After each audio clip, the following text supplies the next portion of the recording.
Welcome back to our channel. So today in this video we are going to discuss about how to schedule PC tasks with Task Scheduler.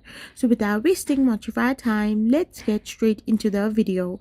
So if you want to schedule a PC task, all you gotta do is simply go and tap open your Task Scheduler. So once you tap open your Task Scheduler as well, you need to simply tap open like a create basic task option. Once you do this, you need to give that task a name.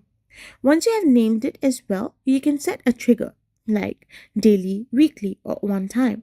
Next, you need to choose an action that is typically start a program. Specify the program or script and then configure any necessary arguments. Finally, you need to review the summary and click the finish to schedule the task. Once you follow all these steps, you can simply schedule PC tasks with the Task Scheduler. I hope you found this video helpful, so don't forget to hit that subscribe button and do give us a thumbs up.